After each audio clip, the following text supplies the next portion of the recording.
Minister will reply. Honorable Chairman, sir, I must say when I came into the House for this bill, I thought that it is such a simple bill, there won't be any discussion. But I must say, the quality of debate in this short period has truly been remarkable. This is really one of those rare occasions when every honorable member who spoke with a lot of passion, a lot of positivity, and has brought out some absolutely wonderful suggestions, all of which I would like to assure the members we will take on board. I'll try to reach out to those of you who are interested, particularly Jairam ji, Jaya ji. I will not take all the names, but all the honorable members really gave some very good inputs. I'll just clarify a couple of things before, without getting into too much of the specific details. That Jairam, nobody ever has taken away what has happened over so many years. While debating, while arguing, while discussing, we may make a punt or two.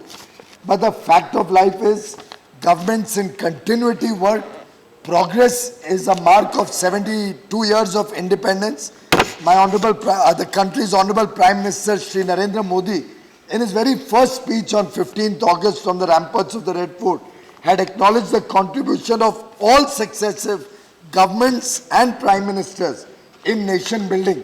And nobody will ever take away the fact that truly our leaders over the years have done some wonderful work to make India what it is today, including the fact that many of these scientific institutions, these very, very innovative thoughts came at the time of Jawaharlal Nehru ji, and then subsequent prime ministers have continued that work. Nobody will take away that credit from any of them. Particularly on space power, I can assure you that we are very, very proud of what Sarabhai ji, Homi Bhabha ji, all of them did. And clearly we all recognize that it's a matter of pride for me. I come from Mumbai. The Homi Bhabha institutions are in Mumbai. He's done some wonderful work there. All of that is culminating in making India a superpower today. I can only say we are trying to speed up that process. We are trying to bring in more trust, more self-confidence, and bringing that more like a national mission where we are taking the people along, involving people, sharing with people the joy of all of this happening, so that we hope that all our youngsters get inspired by what is happening in the country and can participate in nation building. Very good ideas have come on the faculty. I'm sure many honorable members will appreciate government has its own restrictions when it comes to method of selecting faculty, how to retain that faculty, how to compensate them for the good work that they can do and know how to do. I think I'll take up your suggestion on industry, faculty and academia interactions and engagement, so that industry can support academia. And like we have in international institutions, where faculty is also allowed to play a role with the private sector and maybe at times even supplement their income, but I'll have to study it within the paraphernalia of government working so that it doesn't lead to any misuse. But I certainly take on board the valuable inputs that you all gave on the faculty aspect of it particularly. And industry partnerships can actually evolve these institutions to much more vibrant and practical education, which was mentioned by some of the members. And I must also acknowledge one very good point that Ma'am Jayaji mentioned.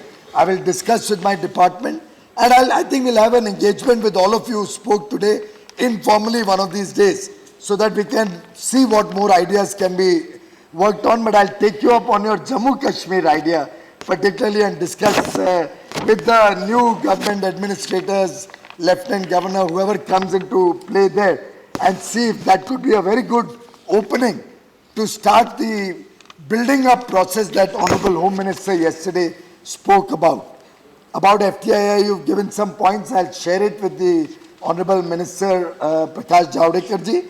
But I can assure you, we do not wish to interfere with any institute.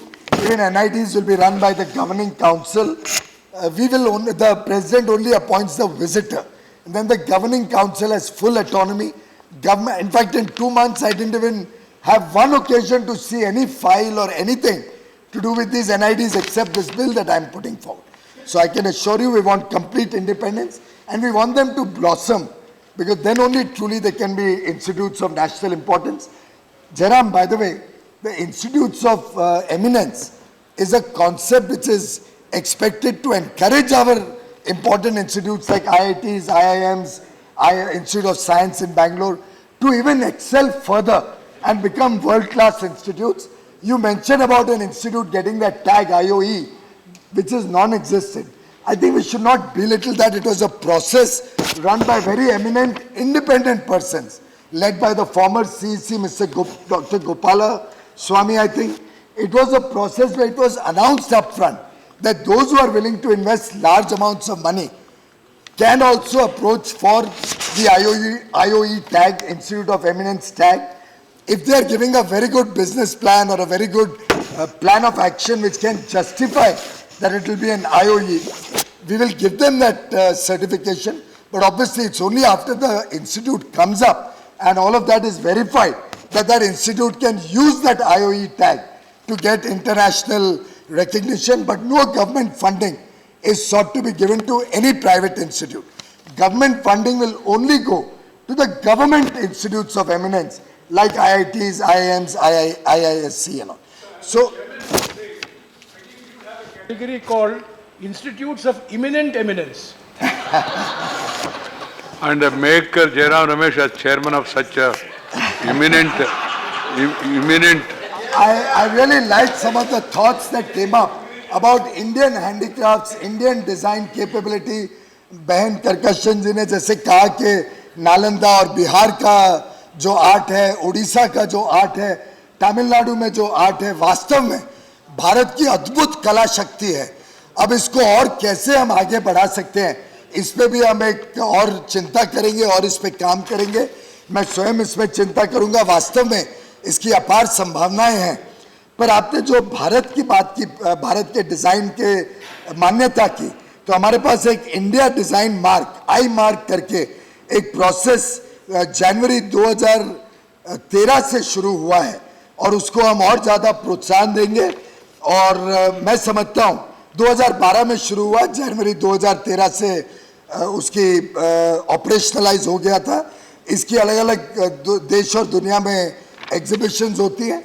कैसे इसको और बढ़ाना, एक माननीय प्रधानमंत्री जी ने भी सुझाव दिया था कि हमारी एम्बेसीज और मिशंस विश्व के इम्पोर्टेंट सेंटर्स में जगह ले और हमारे हैंडीक्राफ्ट एसोसिएशंस, हैंडीक्राफ्ट्स अलग अलग राज्यों के उन जगहों पे जाके अपने वेयर्स को दिखाए लोगों को, तो दुनिया में भी आकर्षण होगा भारत की कला का. तो उसको जरूर हम टेकअप करेंगे.